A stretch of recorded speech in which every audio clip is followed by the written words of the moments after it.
We're going to be in Matthew 24 today. It's another deep dive. This is a tough passage, just to understand exactly what's going on. I had a... Oh, it's not on. Just a second.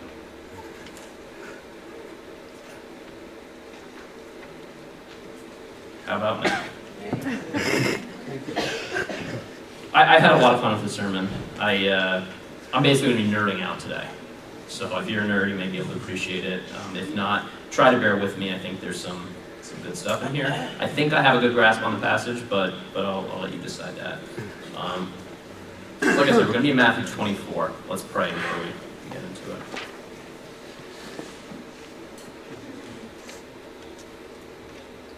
Father, we come before you this morning as a people who are in constant need of your grace, God. We thank you this morning for the sacrifice of Jesus that cleanses us from sin. And we ask that you would prepare our hearts, prepare our ears to receive your word. I ask that you would let my words come with grace, God, and that you would just bring about discernment on the part of your hearers. That your Spirit would be working in each of us so that we would not only perhaps learn something about the text today, but Father, that when we leave, your Spirit would enable us to be a living text, to be a community that shows the Word of God written on our hearts in the way that we interact with each other and interact with society at large. That Jesus may be glorified through us this morning and in the weeks to come. In his wonderful name, yes. Amen. Okay, so we've been in Matthew for a few months now. We're approaching the end, Matthew 24. And if you've been following along, reading Matthew, or at least paying attention to the teachings in the previous weeks, you'll notice that as we progress through Matthew, there's been escalation of tension between Jesus and the Jewish authorities on the one hand, and even to an extent with his own disciples, right? You have Peter recognizing that he's the Messiah, and then Jesus tells Peter what he is going to suffer as the Messiah. Oh, off again?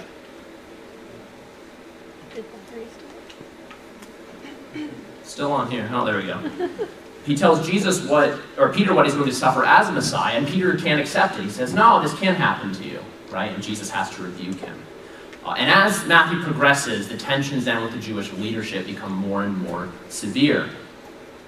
So specifically in chapters 21, we have, starting in 21:12, we have Jesus entering the temple precincts for the last time. And in this passage, you get the famous account of him cleansing the temple. He goes in and drives out people who are money changing and basically ripping off the people in the temple. And he says this is to be a house of prayer, and you've turned it into a den of thieves. And this leads to, again, a number of clashes with the Pharisees then. Basically between this portion of 21 and 24 is a number of clashes with the Pharisees. So this leads to the end of 23, before our chapter today, where we have Jesus directly confronting the Jewish leadership. He calls them in 23:33 snakes, brood of vipers. He says, how will you escape being condemned to hell? And he says, I'm sending you prophets and teachers, and you will essentially kill and persecute them, just as you always have. And the blood of all those prophets that have been slain is going to be accounted, you're going to be held account for in this generation. He says, truly I tell you, all this will come upon this generation. Right? He then kind of has this lament over Jerusalem at the end of 3, verse 37. Jerusalem, Jerusalem, you who kill the prophets and stone those who sent you. How often I have longed to gather your children together, as a hen gathers her chicks under her wings, and you were not willing. And then there's this stark phrase, look, your house is left to you desolate. In other words, he's leaving the temple precincts, and Jesus is declaring that the Spirit is no longer going to reside in the temple, right, as it always has. The temple was the place where God's Spirit was physically manifest on earth. And Jesus is saying, your house is left to you desolate. This is the context, then, that we approach verse 24. chapter 24, starting in verse 1. So I'm going to be reading 24:1 through verse 25. Jesus left the temple and was walking away when his disciples came to him to call his attention to its buildings. "Do you see all these things?" he asked. "Truly I tell you, not one stone here will be left on another. Every one will be thrown down." As Jesus was sitting on the Mount of Olives, the disciples came to him privately. "Tell us," they said, "when will this happen, and what will be the sign of your coming in the end of the age?" Jesus answered, "Watch out that no one deceives you, for many will come in my name, claiming, 'I am the Messiah,' and will deceive many. You will hear of wars and rumors of wars, but see to it that you are not alarmed. Such things must happen, but the end is still to come. Nation will rise against nation, and kingdom against kingdom. There will be famines and earthquakes in various places. All these things are the beginning of birth pains." Verse 9. "Then you will be handed over to be persecuted and put to death, and you will be hated by all nations because of me. At that time many will turn away from the faith and will betray and hate each other. And many false prophets will appear and deceive many people. Because of the increase of wickedness, the love of most will grow cold. But the one who stands firm to the end will be saved. And this gospel of the kingdom will be preached in the whole world as a testimony to all nations. And then the end will come. So when you see standing in the holy place the abomination that causes desolation, spoken of through the prophet Daniel, let the reader understand. Then let those who are in Judea flee to the mountains. Let no one on the housetop go down to take anything out of the house. Let no one in the field go back to get their cloak. How dreadful it will be in those days for pregnant women and nursing mothers. Pray that your flight will not take place in winter or on the Sabbath, for then there will be great distress, unequal from the beginning of the world until now, and never to be equaled again." Verse 22. "If those days had not been cut short, no one would survive, but for the sake of the elect, those days will be shortened. At that time, if anyone says to you, 'Look, here is the Messiah,' or 'There he is,' do not believe it. For false messiahs and false prophets will appear and perform great signs and wonders to deceive, if possible, even the elect. See, I have told you ahead of time. So if anyone tells you, 'There he is out in the wilderness,' do not go out. Or 'Here he is in the inner rooms,' do not believe it. For as lightning that comes from the east is visible even in the west, so will be the coming of the Son of Man. Wherever there is a carcass, there the vultures will gather." Verse 29, "Immediately after the distress of those days, the sun will be darkened, and the moon will not give its light. The stars will fall from the sky, and the heavenly bodies will be shaken. Then will appear the sign of the Son of Man in heaven, and then all the peoples of the earth will mourn when they see the Son of Man coming on the clouds of heaven with power and great glory. And he will send his angels with a loud trumpet call, and they will gather his elect from the four winds, from one end of the heavens to the other. Now, learn this lesson from the fig tree. As soon as its twigs get tender and its leaves come out, you know that summer is near. Even so, when you see all these things, you know that it is right at the door. Truly I tell you, this generation will certainly not pass away until all these things have happened. Heaven and earth will pass away, but my words will never pass away."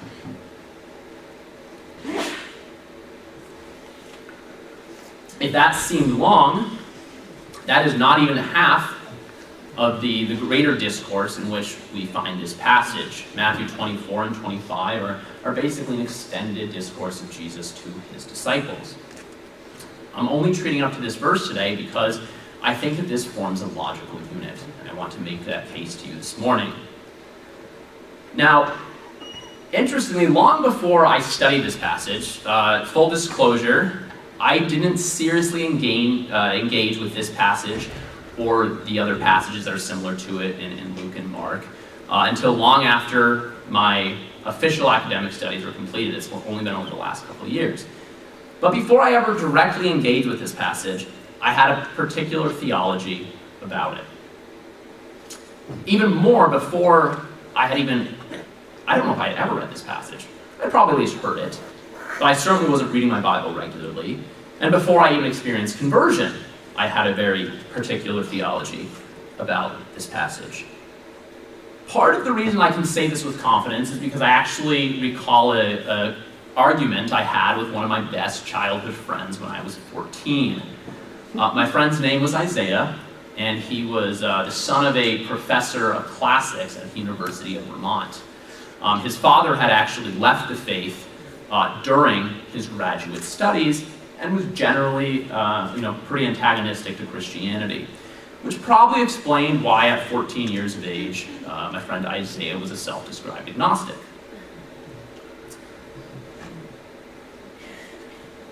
Now, as a conservative Christian, being raised in a conservative, homeschooled environment, of course, I disagreed with him at a lot of points, and we would constantly argue back and forth.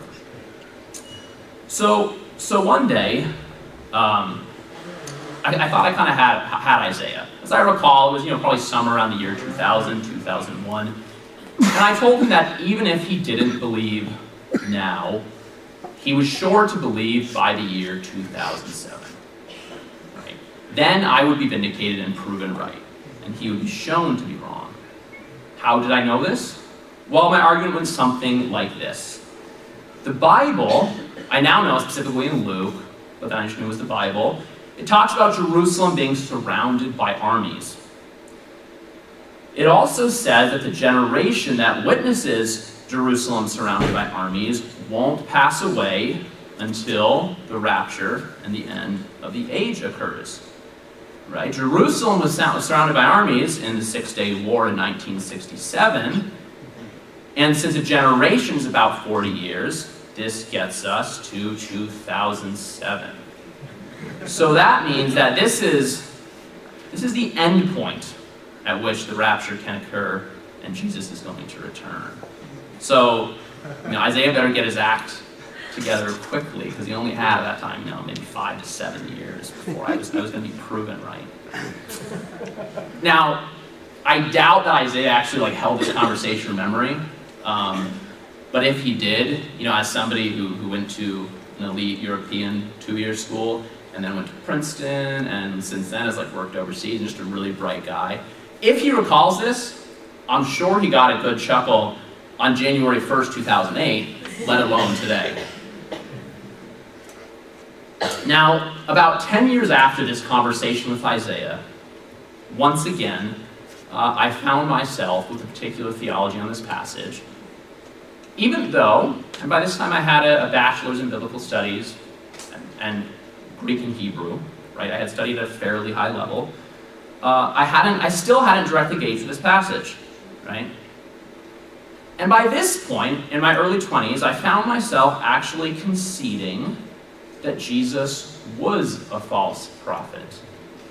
My theology previously had kind of led to that once you got past 2007. But by this point in time, I thought this was actually clear, you would say, from the text itself. Now, this is because I believe that this passage taught that Jesus prophesied that his return and the end of the age would take place within the lifetime of the disciples. Again, because it talks about this generation not passing before all these things take place. And it's very hard to understand that phrase, this generation, as meaning anything other than the generation of Jesus' contemporaries. Attempts to explain it in other ways just, I think, are a mess. And since clearly Jesus did not return in the first century, and history is still continuing on, then Jesus was wrong about the end of history. Now, I even conceded this view in a paper that I wrote in grad school on the historical Jesus. But interestingly, I still had not directly grappled with this passage. Rather, the view that I held was basically just my assumption that the view that most critical New Testament scholars take today was correct. I just kind of went with the flow, assumed that most critical New Testament scholars are right, and just assumed it in some of my papers. I had simply absorbed their view, in other words. Now, if you've heard me talk about my personal story before, you know that during my time in grad school and a year or two after, I practically lost my faith. And one of the reasons I would have cited for that was my interpretation of this very passage. And so this is part of the reason that I nerd out on this passage. I have a history with it. It's personal for me. Now, even after I came back to the faith a couple years later, I still hadn't made sense of this passage. It wasn't because of this passage, but in spite of it, I began to trust Jesus again, and I just kind of put this to the side because to some extent I was afraid of what I might find that might have set my faith again.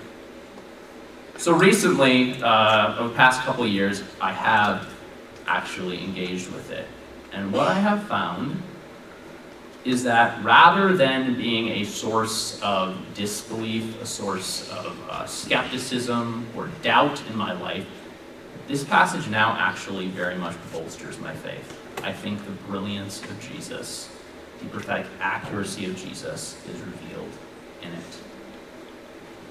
But I'll admit that if you're accustomed to interpreting these verses through the lens of modern socio-political events that relate to Israel and the Middle East in general, then I'm probably going to throw a bit of wrench in your theology, because I don't think this passage has anything to do with that. The good news is that if you, like me, struggle with it, hopefully I'll help put it in context today.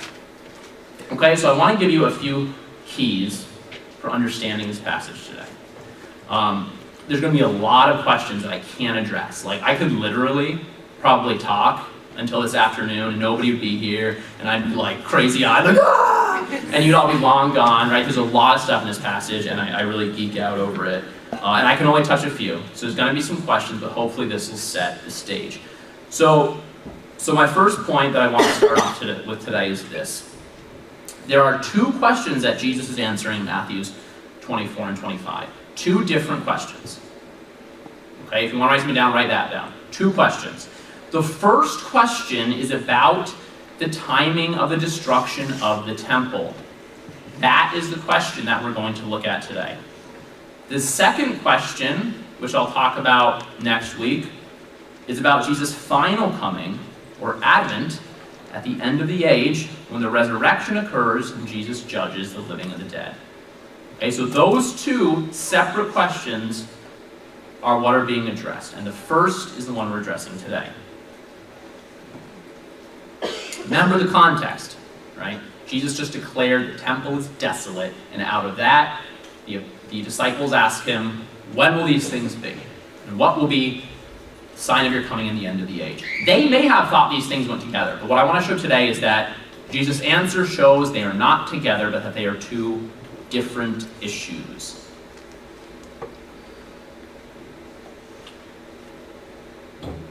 So the first question, when will the temple be destroyed? Jesus' answers in Matthew 24, verses 4 through 35. Okay, if you want to go back and look in that passage, note that down. That's where I see the break happening. The first section ends in verse 35. Then the second question is answered from 36 to the end of 25. Now, there are a number of things in the passage that indicate that Jesus is treating these two issues separately. But I think the biggest indicator, and this is one of the things that I completely missed before, the biggest indicator is that Jesus concludes the section we're looking at today by stating unequivocally that the generation he is speaking to will not die before everything that he has said previously occurs. Everything that Jesus talks about in this first section of Matthew 24 is going to occur within the lifetime of some of Jesus' disciples. He's adamant about that. Verse 34, truly I tell you, this generation will certainly not, it's emphatic in Greek, certainly not pass away until all these things have happened. Heaven and earth will pass away, but my words will never pass away. Everything I've said is certainly going to happen before this generation passes away. The language is clear. He gives an example of the fig tree to illustrate his point. He says that just as you can know what time of year it is based upon the cycle of the fig tree, in the same way you can know that the destruction of the destruction of the temple is looming based upon everything that Jesus says is going to occur during the lifetime of the generation he is addressing. What are these things that are going to occur according to Jesus? Jesus says that there will be false messiahs, verse 4. There will be wars and various natural disasters, verses 6 and 7. His disciples will be persecuted and the gospel will be preached throughout the land, verses 9 through 14. And finally, there will be the abomination of desolation, which is described in verses 15 through 21. Then in verse 29, he says, immediately after the distress of those days. Immediately after. Right? That's a time reference. And he describes what I am going to argue is the destruction of the Jerusalem temple. Immediately after these events, the destruction of the temple occurs. Now, those who interpret chapters 24 and 25 together face a problem here. It's a problem that I somehow missed for a long time. Because Jesus is just as adamant as he is that the temple is going to be destroyed based on all these things that occur. He's just as adamant about that as he is that he does not know when the events that are described in the latter section of 24 and 25 are going to occur. Now, verse 36, which begins the beginning of the next question. If you want to pull up that passage again, if you have your Bibles, I encourage you to follow along. It won't make any sense if you don't. It's a deep dive today. So verse 36 seemed to indicate the beginning of the next section. Right, the beginning of the Jesus' answer to the second question. And there Jesus, the verse starts out, but about that day or hour, no one knows, not even the angels in heaven, nor the Son, but only the Father. The Greek phrase that verse begins with, but about, is often used to indicate, especially in Paul, 1 Corinthians is all over the place, it's often used to indicate a transition to a new subject. So this is the first textual indicator that the second question is being addressed in that verse. And notice that he says no one knows the timing of his final advent. He's just given the disciples a fairly precise timeline for all of the events he previously spoke about. Right? Which is all, again, going to take place within that generation. But then he says, no one knows except for God the Father the timing of the end of the age. Right? To even further that Jesus is contrasting this second answer with his first, consider this. He goes on to say, after verse 36, that the end of the age will be just like it was in the days of Noah, when people were partying and carrying on, and then suddenly judgment came. Notice the contrast. The events he previously described at the beginning of 24 are characterized by persecution, famine, wars, natural disasters. But he says the end of the age will be characterized by blissful carelessness. This contrast doesn't make sense if the events that Jesus is discussing in the first part of chapter 24 are the same events he is discussing after verse 36. Now, there is one section where I would argue that Jesus' final coming, his advent is the word I like to use, is addressed in the first section. Okay, this is verses 23 through 27. But notice again how this verse is contrasted with the context that surrounds it. Verse 23.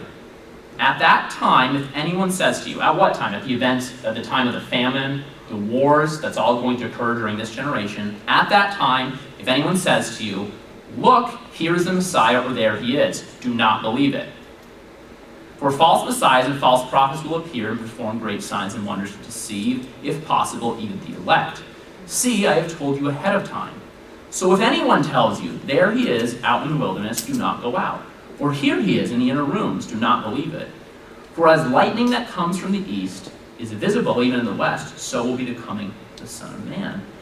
Now remember that this section is talking about all the things, all the famines, the earthquakes, the false messiahs, that will precede, as I'm going to argue, the destruction of the temple.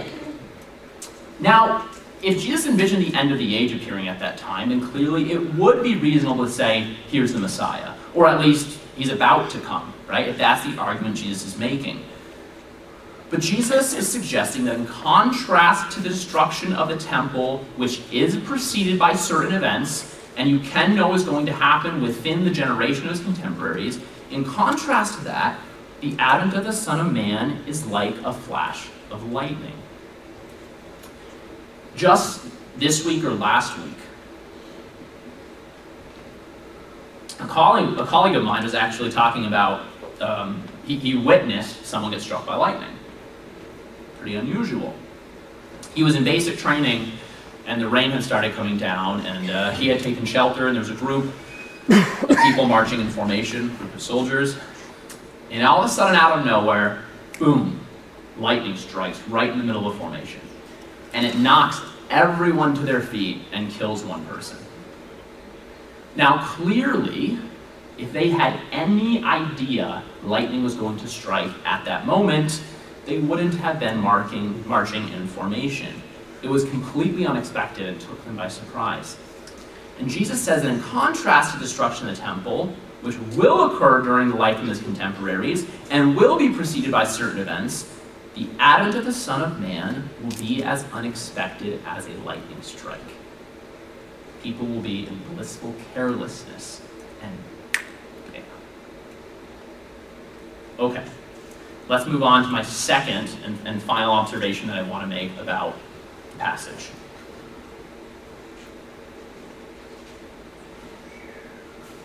I struggled with whether to put this first or second. Either way, there's a lot there, so it's I know, kind of hard to keep up. So I decided to put it second. But I've assumed it thus far. Here I'm going to try to prove it to you. The language throughout this passage generally, and specifically in verses 29 through 31, is about political upheaval generally, and the destruction of the temple specifically. The language that we find here is about political upheaval and the destruction of the temple. Now, you may, especially like I said, if you're an eschatology junkie, be thinking, how on earth can you say this? Right? I mean, consider verse 29. Which we'll read the whole section, 29 to 31. Immediately after the distress of those days, the sun will be darkened, the moon will not give its light, the stars will fall from the sky, and the heavenly bodies will be shaken. Then will appear the sign of the Son of Man in heaven. And then all the peoples of the earth will mourn when they see the Son of Man coming on the clouds of heaven with power and great glory. And he will send his angels with a loud trumpet call, and they will gather his elect from the four winds, from the end of the one end of the heavens to the other. Right? Can these verses really be speaking of political upheaval, of the destruction of the temple? Don't they demand that this passage is about the end of the age? Of course, one of the things that confronts us if they do is, did Jesus totally avoid the first part of the disciples' question, which was about the destruction? So we're left with that observation. But even more than that, right, if in fact this does describe the end of the age, we have to admit that it seems at least that Jesus was a false prophet, because he said it was all going to occur within the lifetime of his contemporaries. And this is what I thought for a few years. Now, what I want to suggest is that the reason we tend to think that these descriptions describe the end of the age is quite simply that we've grown accustomed to reading this language in a literalistic way that I think is almost certainly not intended by Jesus and would not have been heard by the people he was speaking to. If you read the Old Testament closely, what you actually find in the Old Testament, in the scriptures that the Jewish people of Jesus' day were immersed in, what you find is that this language is precisely the kind of way you describe political upheaval. I'm going to read one passage in kind of in full to give you the picture, and then I'm just going to reference a few others. 13 is a prophecy against Babylon that describes Babylon's historical fall, the judgment of God against Babylon. Starts out Isaiah 13, verse 1. A prophecy against Babylon that Isaiah, son of Amos, saw. Raise a banner on a bare hilltop. Shout to them, beckon to them to enter the gates of the nobles. I have commanded those I prepared for battle. I have summoned my warriors to carry out my wrath, those who rejoice in my triumph. Listen, a noise on the mountains like that of a great multitude, right? The armies are gathering. Listen, an uproar among the kingdoms like nations massing together. The Lord Almighty is mustering an army for war. Babylon is about to meet their fate. They come from faraway lands, from the ends of the heavens, the Lord and the weapons of his wrath to destroy the whole country. Wail, for the day of the Lord is near. It will come like destruction from the Almighty. Because of this, all hands will go limp, every heart will melt with fear. Terror will seize them, pain and anguish will grip them. They will ride like a woman in labor. They will look aghast at each other, their faces aflame. See, the day of the Lord is coming, a cruel day, like wrath and fierce anger, to make the land desolate and destroy the sinners within it. Pause for dramatic effect. Here it is. Here it is. Verse 10. The stars of heaven and their constellations will not show their light. The rising sun will be darkened, and the moon will not give its light. This is cosmic language, very similar to what we find Jesus saying, that is describing the doom, the historical destruction and defeat of Babylon. It's not the only place this language is prevalent throughout the Old Testament. A similar passage, for example, is described in Isaiah 34:4, which is about judgment upon Israel's neighbors. The climax of it, the point that I want to draw attention to, is it's like I said, verse 4. All the stars in the sky will be dissolved, and the heavens rolled up like a scroll. All the starry host will fall, like withered leaves from the vine, like shriveled figs from the fig tree. Ezekiel 34:7-8, which concerns judgment on Egypt. Historical judgment on Egypt. Verse 7. When I snuff you out, I will cover the heavens and darken their stars. I will cover the sun with a cloud, and the moon will not give its light. All the shining lights in the heavens I will darken over you. I will bring darkness over your land, declares the sovereign Lord.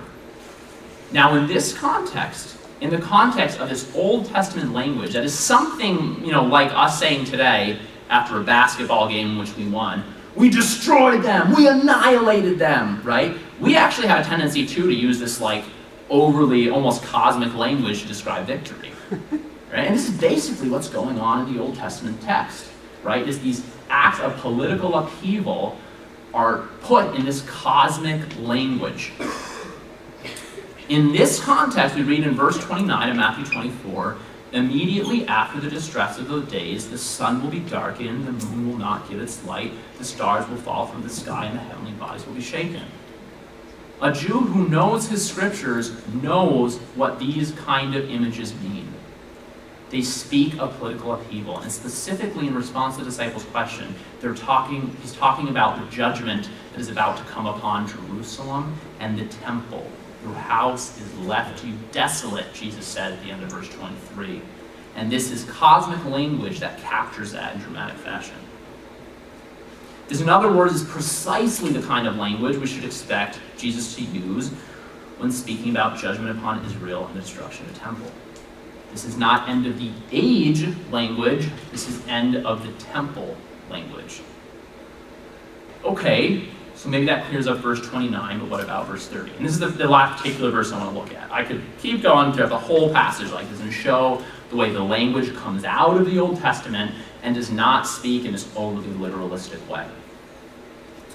So verse 30, then will appear the sign of the Son of Man in heaven, and then all the peoples of the earth will mourn when they see the Son of Man coming on the clouds of heaven with power and great glory. So this verse speaks of the coming of the Son of Man and, quote, all the peoples of the earth, end quote, mourning. Doesn't that mean it's speaking of the final return of Jesus? If you were here when I preached on Matthew 10, I went a little more into depth with this, actually looked at the passage. But you may recall that I argued that the language of the Son of Man coming on the clouds of heaven is a clear allusion to Daniel 10. Okay, Daniel 10. If you want to go back and study, write that down. Now in Daniel 10, the Son of Man comes before God on the clouds. The important thing to notice there is that the coming on the clouds is not a coming to earth. It is not a coming to earth in judgment. Rather, the Son of Man comes on the clouds of heaven, or to heaven, to God, where he receives all authority and the kingdom from God. The language then is not about the final advent of Jesus. It is about the resurrection and ascension. In other words, the vindication of Jesus when he goes to God's right hand where he receives the kingdom. Now, to be brief, the sign of the Son of Man coming on the clouds of heaven is nothing other than the destruction of the temple. The destruction of the temple, the judgment against Jerusalem, is God's earthly representation of the fact that Jesus has been vindicated in heaven. It is the climax of God's vindicating act of Jesus. The Spirit no longer resides in the temple. Jesus is the fulfilled temple, and the Spirit resides in the body that gathers in his name. The temple's destruction is the climactic act vindicating Jesus' message. In this context, the peoples of the earth mourning should better be understood, again, especially in the context of the Jewish scriptures, as the peoples of the land. This is a reference to the mourning of the tribes of Israel. It recalls, for example, Zechariah 12:10, which says, "They will look on me, the one they have pierced." Okay, this is a messianic passage. "They will look on me, the one they have pierced," whose they, in context, is the tribes of Israel, "and they will mourn for him as one mourns for an only child, and grieves bitterly for him as one grieves for a firstborn son."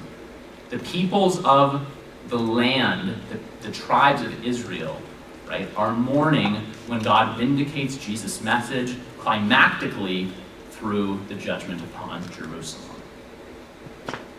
Okay, ton of material packed in really densely. I don't know how I could do it another way. All right. This is where I'm at. Like I said, I can geek out over this passage. I know we're getting late. I want to leave you with a few points. I think it follows naturally, but come talk to me after. I think it might be worthwhile. Where's Ward to have like another Q&A conclusion at the end of Matthew, because there's been a lot of issues raised. I know some people probably have questions. We just don't have time this morning, but this is my basic argument for understanding that this first part of Matthew 24 is ultimately about the judgment upon Jerusalem. So where does this leave us? I want to leave you with three things. The first thing is this. The passage powerfully demonstrates Jesus' prophetic accuracy. And this is ironic, because I thought it was precisely because of passages like this that Christianity wasn't plausible. I thought that passages like this provided evidence that Jesus was a failed prophet. But that was before I seriously studied it. I think it in fact shows the exact opposite. I don't have time to paint a big historical sketch here, but if you read your history books about Judea in the first century, what you find out is that in AD 70 was in the same generation of the people that Jesus was speaking to. The 4-year war of Rome against Judea reached its climax when Titus and his armies surrounded Jerusalem. They destroy its walls, they trample the temple precinct, and they killed, some estimates are well over 100,000 Jews. You find out before this time, there were a lot of messianic, people that claimed to be the Messiah that rose up and declared defeat against the armies of Rome, and they were proven wrong. There actually were strange cosmic phenomena that occurred during this time as well, that people saw as God, doing something unique in the land at that time. All the things that Jesus said would precede, right, this time of political upheaval occurred just as he said. The climax being that Titus and his armies destroy the temple in AD 70, trample it underfoot, and massacre people of Israel.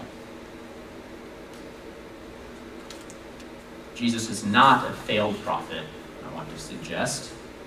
He's the most accurate and powerful prophet the world has ever seen. Point 2.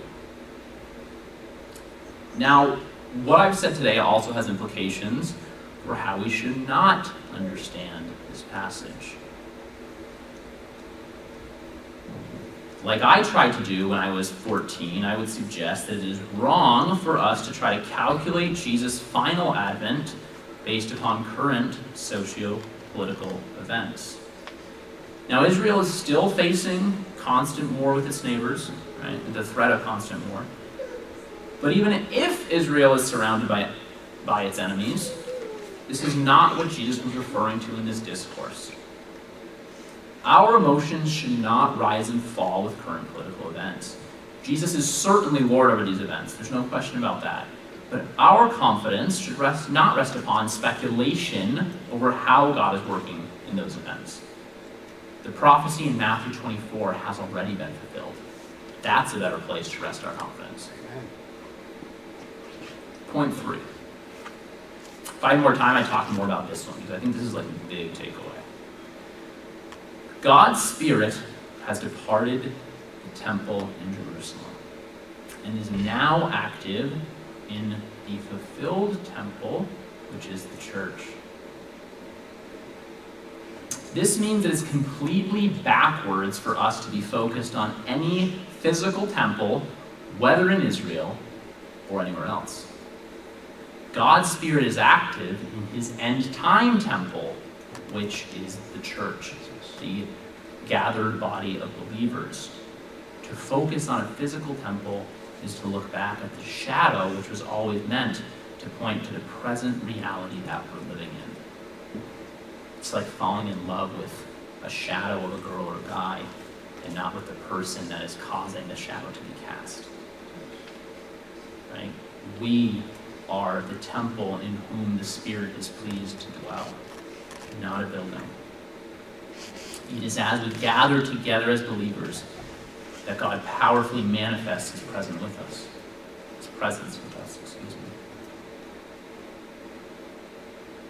With that in mind, I'd like to call up the worship team and the ushers. It is precisely because of that, precisely because we are not waiting for the rebuilding of the temple of Israel. Right? We don't think that God will then manifest himself on earth. God is restoring the peace that he had with man in the Garden of Eden, mankind, today in us, in his gathered community. And we experience the presence of God as we gather together and the Spirit manifests himself through his body. That is the temple for us today. So as we approach worship today, I just want to encourage you, let that sink in. Right? It's easy to come here and just see this as like a religious act. This is where God is pleased to dwell.